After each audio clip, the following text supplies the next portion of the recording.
Hello everyone and welcome to another Howloo Season Review. Today I'm reviewing Sorcerer's Arena Epic Alliances core set. This is from the Op Games, and let's go ahead and show you what comes in this core box. And it's got a little sleeve that comes off there. As far as the packaging goes, really beautiful box for the game.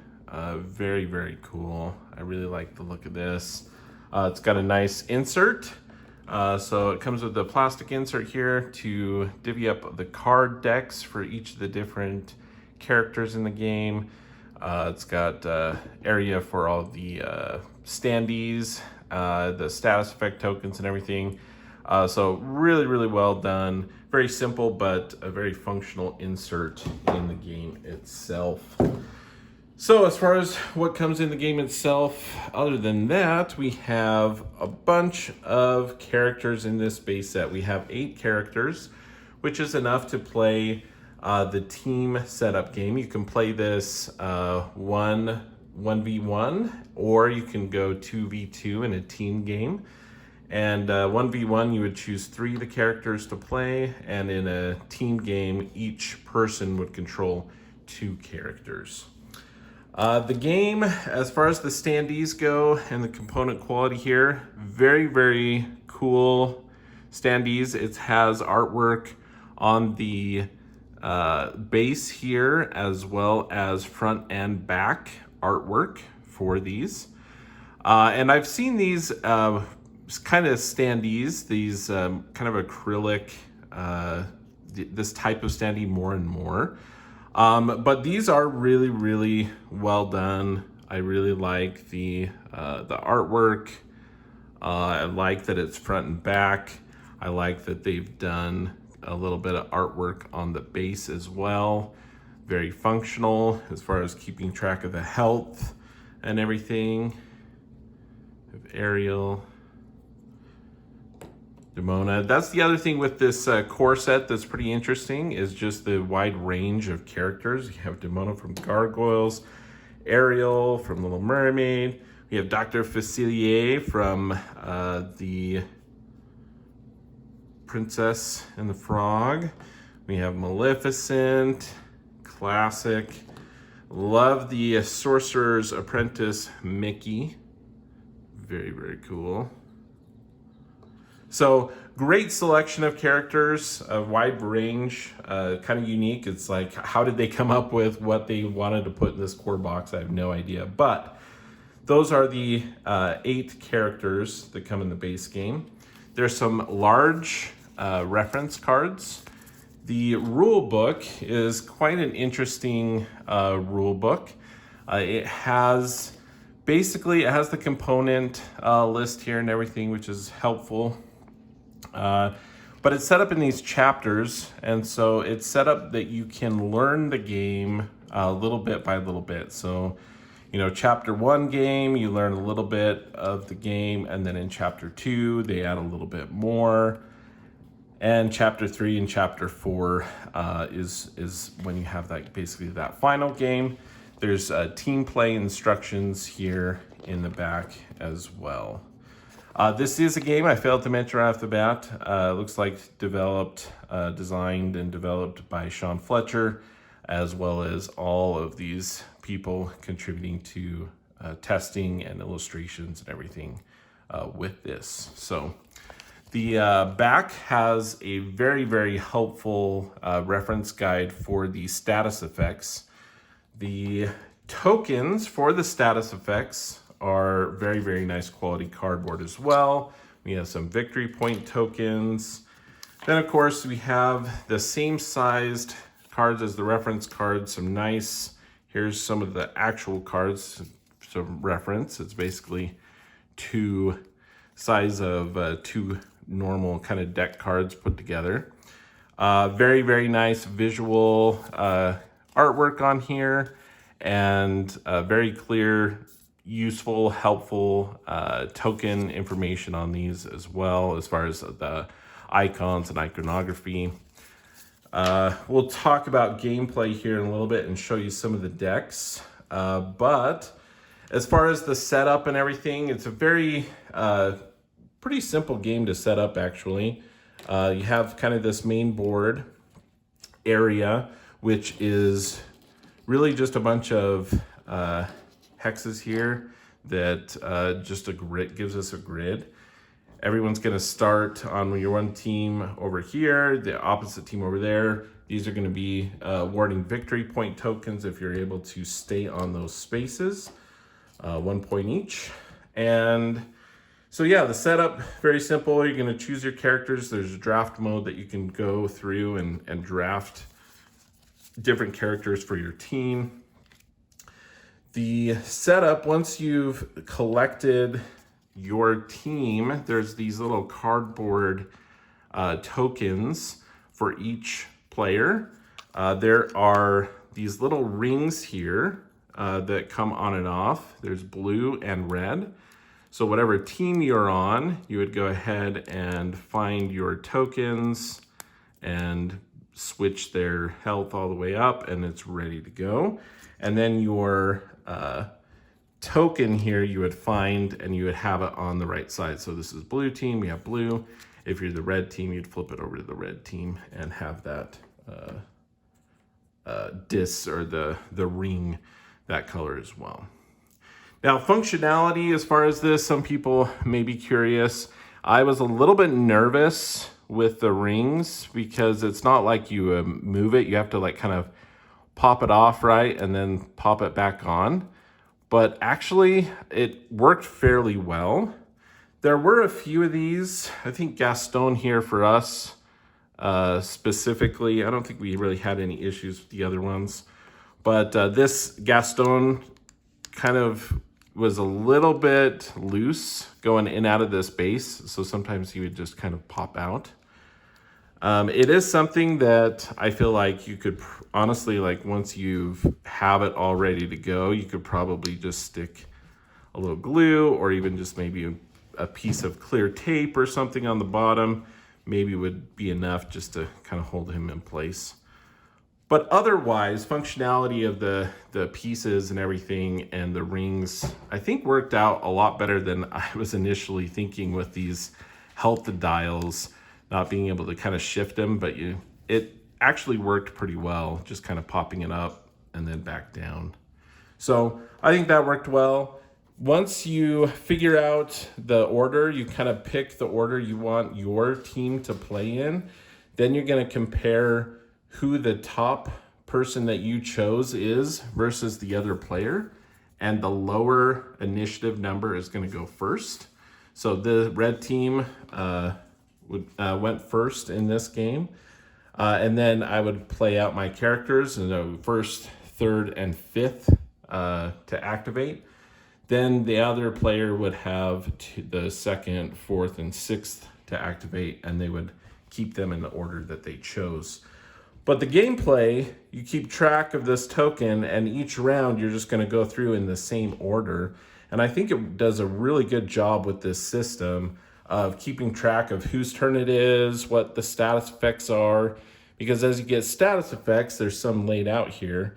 You basically have these tokens, and I have quite a few different ones over here. You can be immobilized, you can have stealthy, you can have tough, taunt, shrunken, cursed, flustered, strong. There's all these different status effects, which again, very, very handy as you initially play at least. To have this status effect, the rule book just out so you can kind of understand what those are. But each of these tokens, it may say add, this with a certain number of tokens, a Magic Broom 2 or something, and you'd place them on there. And then you have the reference card that just kind of walks through. If your character's on one of these spaces, they're going to get a victory point. If they have these status effects, you go through and you remove one of these tokens. And when you remove a token, you're going to do something. Maybe you have to take a damage from being cursed, or you have to get rid of a card from being flustered. The Magic Room is a specific one for Mickey, and it kind of powers up his moves. Then you go on, and if you're KO'd, so the game system is victory point based. The game ends when someone, in the round that someone gains at least 20 victory points, or their deck of cards runs out. You play out and make sure that everyone has the same number of turns, and whoever has the most victory points is the winner. You can gain victory points from starting on these locations. The main way you're going to be gaining victory points is each character has an associated victory points with them. And every time that character is knocked out, their rival or opponent is going to get that many. So if your rival knocks out your Mickey, they'll get 4 victory points. He's got 8 health, and so it's kind of based on some of their health and skill level. Gaston here has more health, and he's worth more victory points. He's going to be a little bit more challenging to get rid of, KO, and so he's worth 6 points. Sully here has the most hit points out of any of the characters with 11 hit points, and so you get 7 victory points if you're able to knock him out.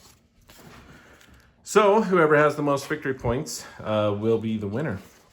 Now, how does the actual game play? So yes, you can keep track there. The status effects, very, very helpful. I really like this system in keeping track of whose character is affected by what. It's very visual and very, very well thought out. I think it works out really, really well. But the main gameplay comes from the card decks and the characters themselves. So let's go ahead and show you and walk through the characters of this one. So Sully here, most of the characters are going to have a standard move and a standard attack of 2. That's with a few exceptions, so you can actually just even look through here. So Aladdin has a standard move of 3. And the only other one is Dr. Facilier here has a standard attack of 1 versus 2. So that's the only change, is Aladdin has 1 more move, and Dr. Facilier has 1 less attack. And it will make sense maybe a little bit as you discover some of these characters why that would be. So then each of them have different skills, and it goes well with kind of their characters. So Sully here, he can travel by door. It allows him basically to move to any unoccupied space adjacent to an ally that has 4 or fewer hearts remaining.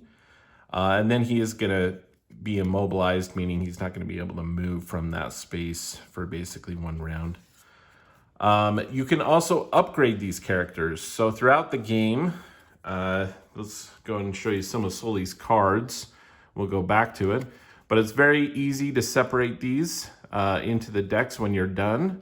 In setup, once you've chosen your team, you're going to take, let's see, you have Sully, and say you have Mickey and Gaston. You're going to shuffle their 3 decks all together, and that's going to form your deck for the game. Now, Sully's cards here, he has some good damage cards here. There's some really good ones that allow him to move and deal damage. He can scare at a range, and immobilize them, which is very good in this game to immobilize folks. So he's got that, the buddy system, protector of friends. So he has he can gain that taunt ability. He has a lot of hit points, right? So he can taunt others, meaning that they can't be directly attacked basically by the opponent until that taunt goes away or Sully's removed. And so he's got some really good cards that way.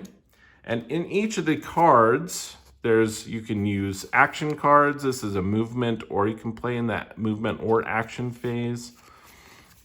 There's also some symbology here that will go with trying to boost some attacks and other things like that. Then there's these gears.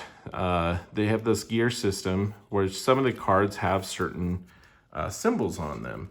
So this actually shows you that in Sully's deck, these are the different number of symbols of each type that are found on his cards.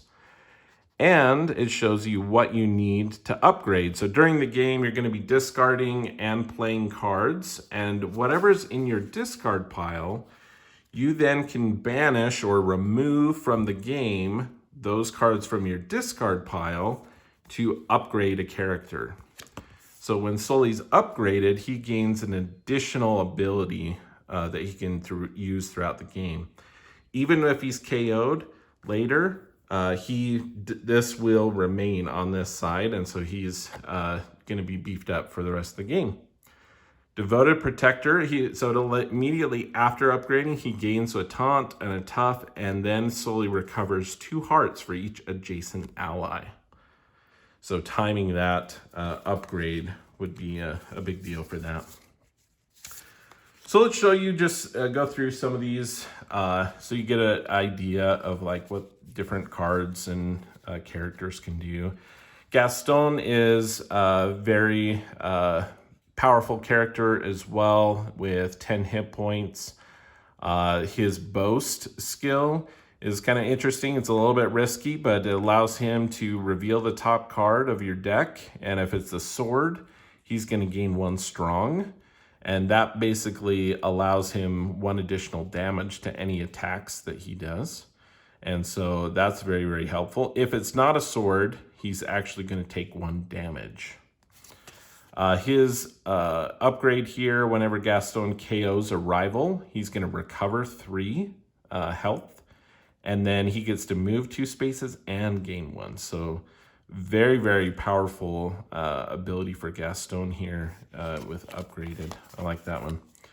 Mickey's character is really kind of an interesting one because it encourages him to study, to be involved with magic and try to boost. The more he studies and gains tokens, it can increase the damage of his attacks and everything like that. So it allows him to kind of look ahead and see what cards are coming up. He's able to discard cards to gain more tokens.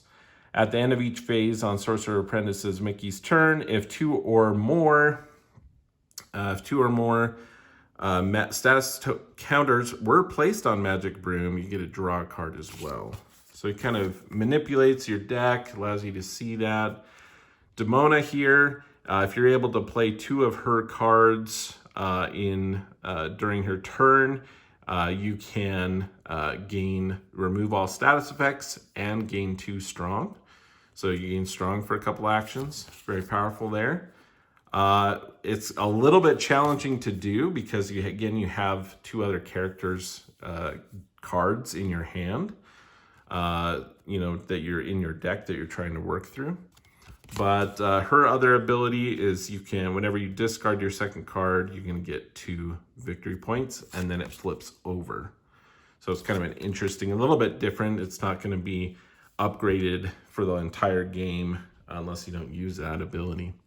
Aladdin here is cool because he has a lot of cards that allow movement, so it plays in his ability to avoid capture and to maneuver around very quickly. So his standard move, also more movement. He can gain stealthy, which requires people to get rid of cards from their deck if they want to be able to attack him. He's also able to heal in a certain way. So very, very cool. Aladdin. We have Ariel. She does have a lot of different healing type abilities. So that's really kind of nice. Her skill is also really nice because it's one that I think I always used it with some way, because you get to reveal a card. It allows you to draw it. If it's her card, you can discard it to recover health, or you can just simply put it back so that you can draw it, for use in another one. So very cool. Her upgrade is pretty cool as well, because whenever someone recovers a heart for the first time during her turn, you can have someone else or have another heart recovered as well. Maleficent, she has a lot of different things, like if opponents are on victory spaces or if she is. So if she's on one, you can draw a card for each rival you have dealt damage to this turn, and then you would put one on top. Whenever you play or discard a magic card during her turn, you simply get to deal 1 damage to up to 1 rival. So very cool. Dr. Facilier is very interesting as well. So he gets more cards, less standard attack.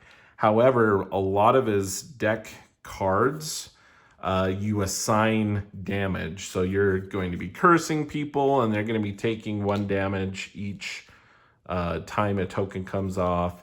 They're going to be flustered and removing cards. And so he has a lot of kind of indirect ways to deal damage that way. At the beginning of your ending phase, you also deal 1 damage to each adjacent rival that has at least 1 status effect. That could be good or bad for them. But if they have at least 1, they're going to take a damage if they're adjacent to you. If 1 or more characters are KO'd this way, you also get an additional victory point. So those are all the characters, and we'll go through every single card, but show you a few of the artwork and different things associated with them. Just kind of quickly, you could pause the screen, and if you're interested in reading all the different cards. But great artwork, and there is some repeats you'll see of the different types of effects that they can do. And on your turn, again, you can play a card for its action. You can do kind of your standard action, and you can boost it by playing, say, like 1 card. It doesn't need to be the character. If you want to boost a standard attack, simply by discarding a sword or one of the movement ones, then you can go ahead and take a added effect, a bonus effect to that. But yeah, just we had fun playing this one. This is it kind of reminds me a little bit of like the Funko Pop style game as well. You just kind of this battle arena. You're doing damage to the other character. There's another way you can get points by having areas, and it kind of brings the characters to a point as well of, yes, there's only 1 point, but if you're there for each round, you're 4 or 5 rounds into it, you've gained that many points. Most of the points, again, come from knocking out the characters, though. So you sometimes be like, well, I could go there and get 1 point, or I could try to get over there and knock out this character and get 5 points. And so I think there's some interesting decisions. I think some interesting kind of thought process that can go through the teams. You want to have maybe like a bulkier character like a Sully or Gaston or a Demona or something with good number of hit points and can be really strong. And then, maybe having a supporter character like Ariel or like Dr. Facilier or something that can do kind of affect either heal or do other effects to them. So I think it's a great system, and I had a better experience with this system than like the Funko Pop style game. I like the setup that they have here. I think it's very clear on and easier to keep track of what's going on. So I've really, really enjoyed it. They have some expansions on the horizon too, coming out, I think in July. They have I can't remember if it's Tidal Wave or it's something along those lines, but they're kind of water-themed expansion characters coming out with Stitch and Davy Jones and Moana. We'll add 3 new characters that you could play with and put in the different teams here. And yeah, then they announced another one that's coming out in September that I can't remember what it's called, but it's going to have Jack from Nightmare Before Christmas. It's going to have, I forgot her name, but it's the mom, the Rapunzel from Tangled. Her mom is going to be in that one. And I can't remember the other character. But so they have some expansions on the horizon too. And I think they really did well with kind of the theming of the decks of the cards and the characters. And I think the system's good. The thing I think that I think could be improved upon is possibly, or that have some concerns or issues. Some of these standees, as they go in and out, seemed just a little bit too loose, especially just for us Gaston here. It just kind of seems to slip out. So there's some little fix that we can do for that, but functionality wise, the ring thing I was a little nervous about, but that actually I think works out well for this game. But yeah, otherwise I think the card quality and everything and the gameplay I think works really, really well. I'm excited to see what they do with other expansions. The only other thing I could see is, the board is the same right now. And I don't know if there's any kind of thoughts about, a future expansion that would change up the board at all.